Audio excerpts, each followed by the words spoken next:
우리 친구들 안녕. 오늘도 오랜만에 또 미리 보기 시간으로 찾아왔습니다. 다들 설 명절 잘 보냈나요? 네, 설 명절이라서 통독도 한 이틀간 잠깐 쉬었는데 이제 다시 열심히 또 달려볼 수 있도록 합시다. 이번 주에 읽을 분량은 이제 민수기 저번 주에 13장까지 했었죠. 그래서 이제 남은 부분 14장부터 36장까지 이번 한 번에 이제 한 주 동안 쭉 읽을 텐데 민속이는 그래도 우리 사건들이 많이 있어가지고 볼 때 지루하진 않을 것 같아요. 그래서 또 우리 특별히 우리가 민수기 내용으로 요즘 큐티도 하고 말씀도 같이 했잖아요. 그래서 성경을 읽으면서 우리 그때 전도사님이 설교했던 내용들, 이때 이 내용 있었는데 하면서 다시 한번 리마인드하는 느낌으로 보면은 좀 괜찮을 것 같아요. 네, 그래서 이번 주에도 함께 14장부터 36장까지 전도사님이 간략하게 조금씩 짚고 넘어갈 테니까요. 보면서 또 이번 주에 통독 열심히 했으면 좋겠습니다. 그럼 14장부터 볼게요. 자, 14장 보시면은 우리 13장에 뭔 내용이었죠? 정탐꾼 얘기였죠. 그래서 정탐꾼 얘기로 이제 끝났는데 14장에 정탐꾼이 돌아왔죠. 돌아와서 뭐라고 했죠? 이 땅에 대해서 악평을 하는 거예요. 왜냐면은 거기에 워낙 있는 거기에 그 가나안에 있는 백성들이 너무나도 장대해 보이고 너무나도 커 보이고 그러니까 이건 안 되겠다. 우리가 가도 이미 그들한테 져서 죽을 거다라고 생각을 하니까 와서 그 정탐꾼들이 돌아와서 막 땅에 대해서 안 좋은 얘기를 막 하는 거야. 거기에는 막 큰 사람들도 많고, 막 보니까 우리가 가도 못 이길 거다 이런 식으로 계속 안 좋은 얘기만 하니까 그 얘기가 쭉 퍼져서 이제 거기 백성들이 원망을 하는 거죠. 정말 애굽에서 잘 살고 있는 우리를 데려와 와가지고 여기서 죽게 하는구나 이러면서 막 뭐라고 하는 거예요.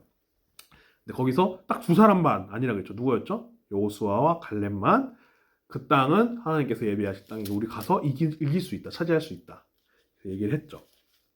그래서 결국에는 하나님께서 뭐라고 하시죠? 그 10명의 정탐꾼들과 그다음 그 비방했던 백성들 모두 이제 못 들어가게.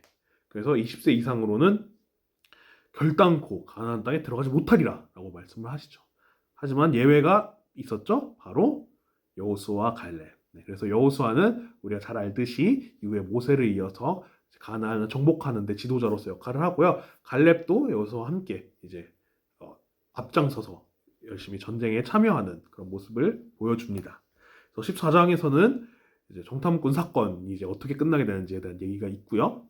15장으로 넘어가 볼게요. 15장에 보시면은 이것도 전도사님 한번 설교했었었는데 이제 앞에 재물에 대한 얘기가 나옵니다. 어떻게 이 재물을 드리고 이렇게 한가 얘기가 나온 이후에 우리가 말씀으로 한번 보았던 내용 안식일에 난무했던 사람 그 얘기가 나오죠. 네, 다들 기억하실 거예요.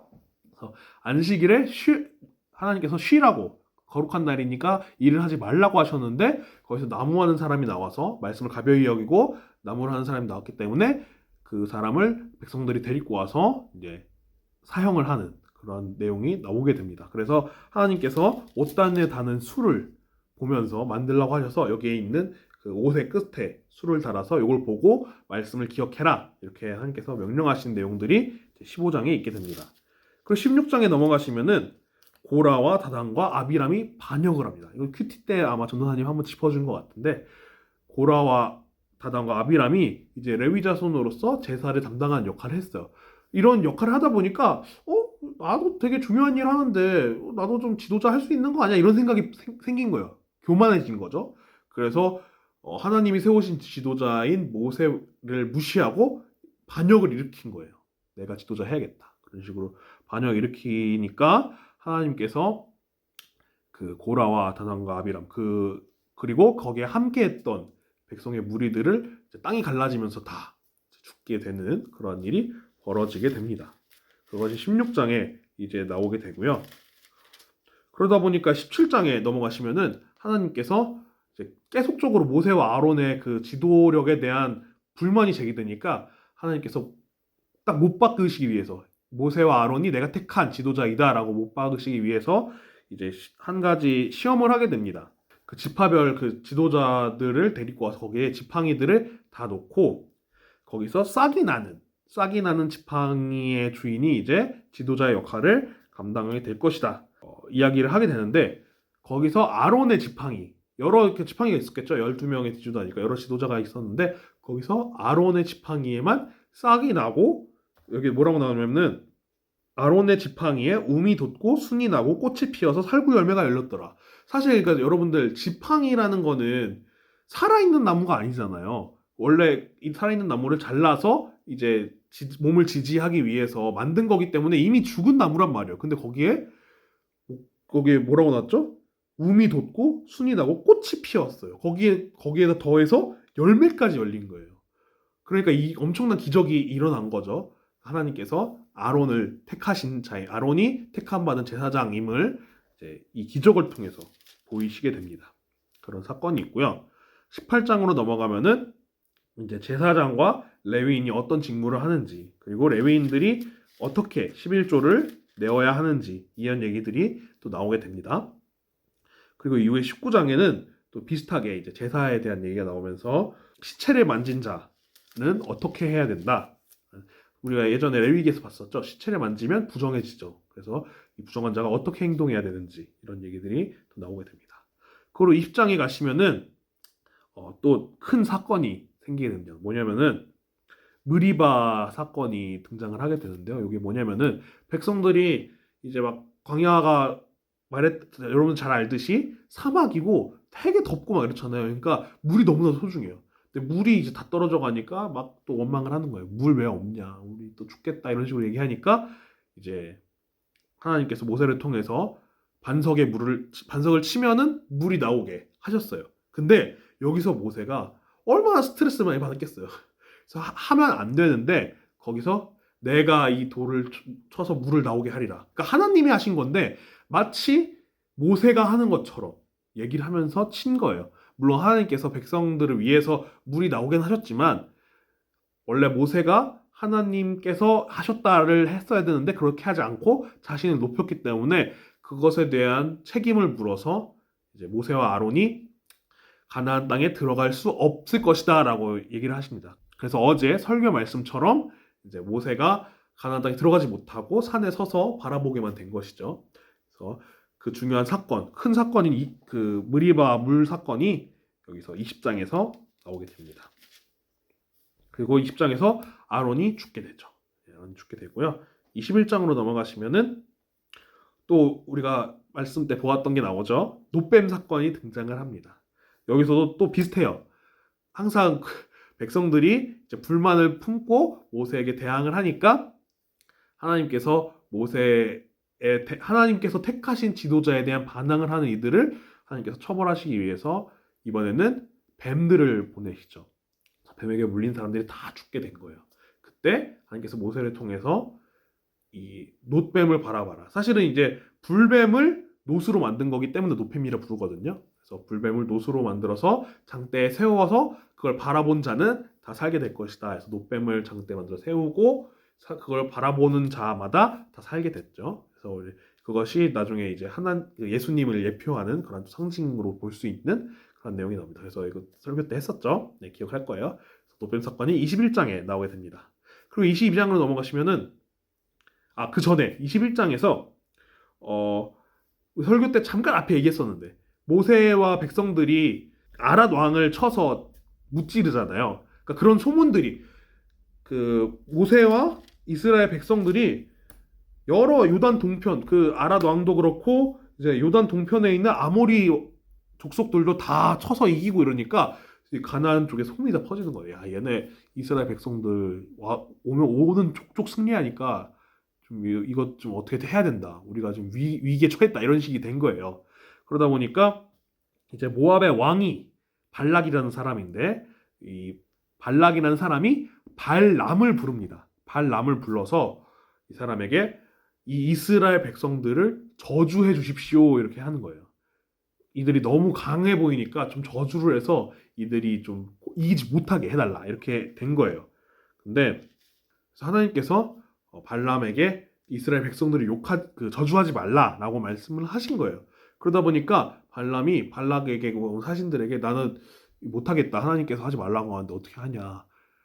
그래서 하나님 말씀 좀 기다려보자. 그러니까 나중에 하나님께서 일단 따라가라. 하지만 내가 하라는 대로만 해라. 이렇게 말씀을 해주십니다. 그래서 발람이 일단은 따라가는 거죠. 근데 22장에서 그때 당시에는 뭐 걸어갈 수도 있었지만 이제 나귀를 많이 탔잖아요. 그래서 나귀를 타고 이렇게 쫙 가는데 갑자기 나귀가 안 가는 거예요.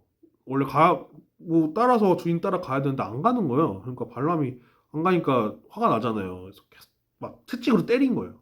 왜 안 가? 이러면서 딱 때리는 거예요. 원래 말도 이렇게 때리잖아요. 근데 갑자기 그 나귀가 말을 하는 거예요. 너는 왜 자꾸 나를 때리냐? 이런 식으로. 그러니까 얼마나 깜짝 놀라겠어요. 근데도 이제 발람이 얘기를 하죠. 아, 왜 가라고 하는데 왜 안 가냐?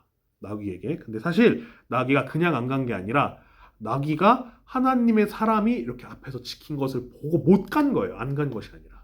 그래서 그 얘기를 해줘서 발람도 나귀가 보았던 하나님의 사람이 서 있는 걸 같이 보게 됩니다, 이제. 그래서 아, 정말 제가 죄송합니다. 제가 잘못했습니다. 어떻게 이제 가지 말라고 하면 안 가겠습니다. 이렇게 얘기를 했는데 하나님의 사자가 그 하나님께서 말씀하셨던 것처럼 가라. 대신 내가 명하는 것만 행해라. 이렇게 된 거예요.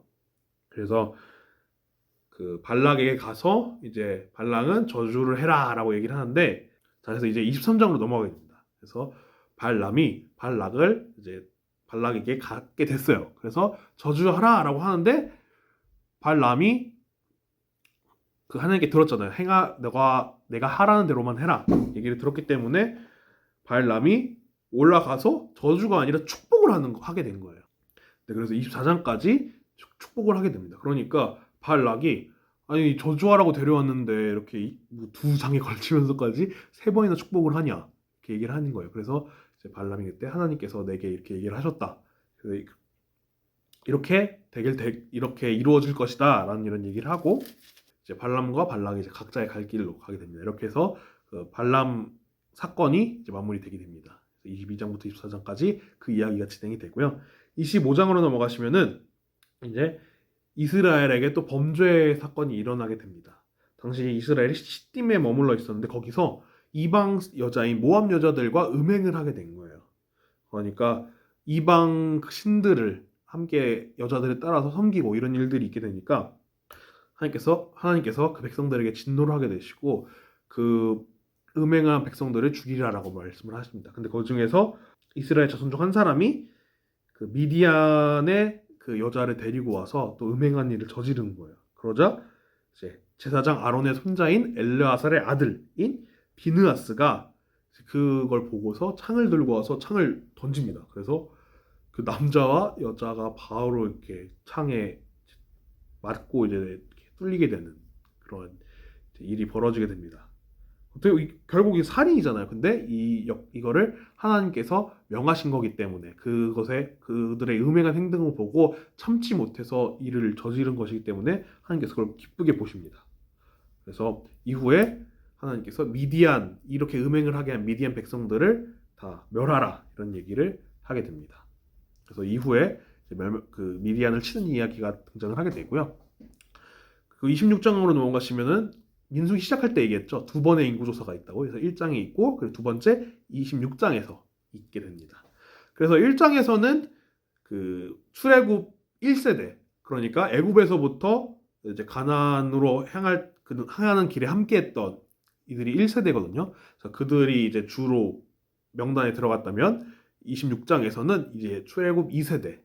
왜냐하면 하나님께서 20세 이상으로 들어가지 못할 거라고 하셨잖아요. 그렇기 때문에 그 출애굽 1세대 대부분이 죽습니다. 가나안을 들어가지 못하고 대신 이제 2세대들이 가나안으로 들어가게 되는데 거기 이 인구조사 때 2차 인구조사 때 그 사람들이 이제 대부분 등장을 하게 되죠. 그래서 2차 인구조사가 26장에서 있게 됩니다. 네, 우리 27장으로 넘어가시면은 어제 우리가 보았던 전도사님 설교를 했던 그 장인데 앞에는 이제 슬로바앗의 딸들 이야기가 잠깐 나오고 이후에 우리의 어제 본문 하나님께서 모세를 불러서 가나안을 쭉 보게 하신 후에 너는 들어가지 못할 것이다. 그러자 모세가 지도자를 세워주십시오. 그래서 여호수아를 세우는 그런 이야기가 있게 됩니다. 그래서 여호수아가 모세의 뒤를 이어 지도자의 역할을 받게 되고요. 그 28장으로 넘어가시면은 또 번제물들에 대한 얘기가 나옵니다. 안식일 이제 초하루 이때 6월절, 77절, 절기마다 어떻게 번제를 드려야 되는지 이런 이야기가 나오게 됩니다. 29장에도 비슷하게 계속 이어집니다. 속죄일, 장막절, 요때 이제 어떻게 제물을 드려야 할지 이런 얘기가 28장, 29장 이렇게 이야기가 되고요. 30장으로 넘어가시면은 이제 서원에 대한 이야기가 나옵니다. 서원이 뭐냐면은 여러분들 한나 잘 아시죠? 사무엘의 엄마. 사무엘 엄마 한나가 어떻게 했죠? 아이를 낳지 못하니까 이제 기도를 하면서 하나님께서 아들을 주시면 그 아들을 제가 하나님께 바치겠나이다 해서 태어난 아들이 사무엘이었고, 그래서 사무엘이 어머니와 살지 않고 엘리 제사장과 함께 살았죠. 거기서 자랐죠.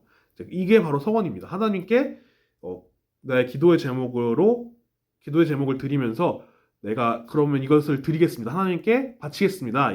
이게 바로 서원이에요. 그래서 서원에 대한 이야기들이 여기 30장에서 등장을 합니다.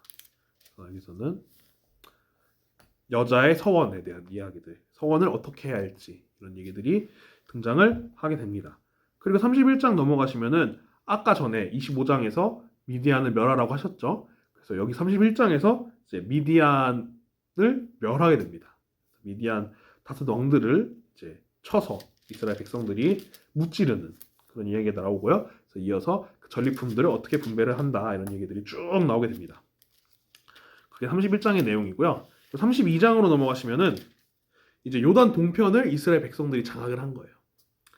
그러자 이제 그 지파들 중에 루벤, 그리고 갓, 그리고 므낫세 반지파가 우리는 그럼 여기서 살게 해달라라고 하는 거예요. 아직 가나안에 안 들어갔거든요. 요단 강을 넘어야 가나안인데 요단 강을 아직 넘어가지 않은 상태예요. 근데 이들이 이 땅이 그래도 괜찮아 보이니까 우리 그럼 여기서 살게 해달라. 여기 이 땅을 우리의 그 기업으로 달라. 그러니까 우리 땅으로 해달라라고 얘기를 한 거예요. 그래서 모세가 그럼 좋다. 여기를 너희 땅으로 하되 대신 요단강 넘어서 가나안으로 진격할 때는 너희가 선봉에 서라. 왜냐면은 가나안으로 가는 이유가 뭐예요? 그들이 살 땅을 찾아가는 거잖아요. 근데 만약에 자기들의 살 땅이 이미 정해져 있으면은 가나안에 가서 열심히 하겠어요? 그렇게 안 되겠죠. 왜냐면 자기 목숨을 내놓고 해야 되는데 만약 자기 살 땅이 이미 있으면은 굳이 목숨을 내어놓을 필요가 없다고 생각을 할 거 아니에요. 그렇기 때문에 너희가 전쟁에 나가서 열심히 안 하게 될 수 있으니까 이 땅을 분배해주는 대신 너희가 선봉에 서서 그 진격을 해라. 그래서 루벤, 갓지파, 므낫세 반지파가 수락을 하고 그래서 가나안 진격을 할 때 선봉에 서서 이제 전쟁을 하게 됩니다. 그런 이야기가 있고요. 33장으로 넘어가시면은 40년 동안의 광야의 일정이 어떻게 되는지, 이스라엘 백성들이 어떻게 광야를 이제 헤매어 가나안까지 오게 되었는지 이런 이야기가 등장을 합니다.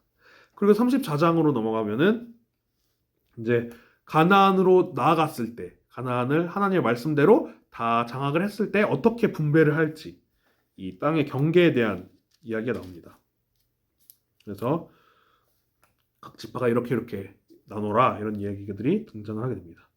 35장으로 넘어가시면은 이제 레위 자손들은 아마 앞에서 한번 이야기를 했었는데 레위 자손들은 이제 제사를 맡아서 하는 이들이잖아요. 그렇기 때문에 따로 땅이 없어요. 땅을 분배받지 않았어요.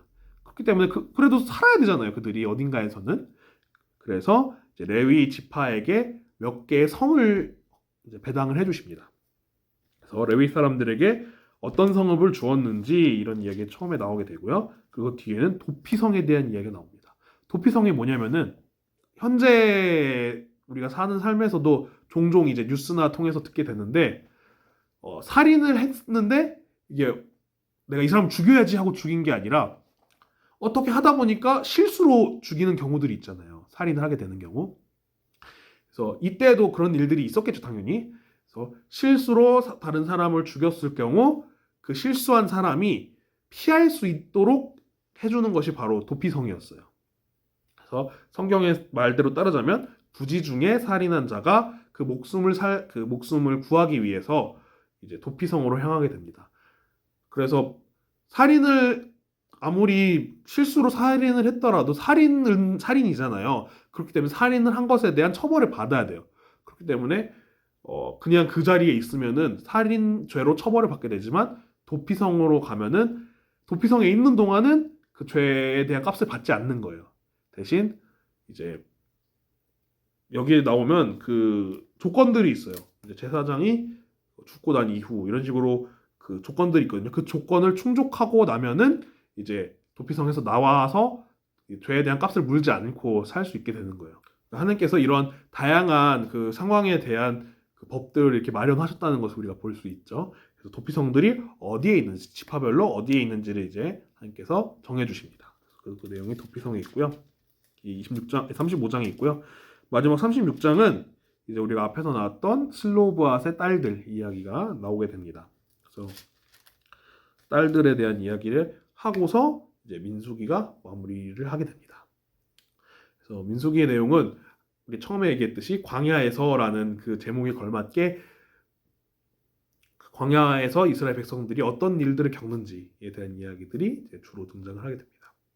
그래서 이번 주에는 이렇게 함께 민수기를 마무리하고 그 다음에 이제 신명기로 넘어갔으면 좋겠습니다. 네, 여러분들 어떻게 보면은 또 장수가 많아서 또 힘들게 느낄 수도 있을 것 같은데 그래도 우리가 또 재밌는 이야기들이 많으니까 또 설교 때 함께 나눴던 이야기들이 많으니까 그걸 기억하면서 함께 열심히 잘 읽는 이번 한 주가 되었으면 좋겠습니다. 안녕.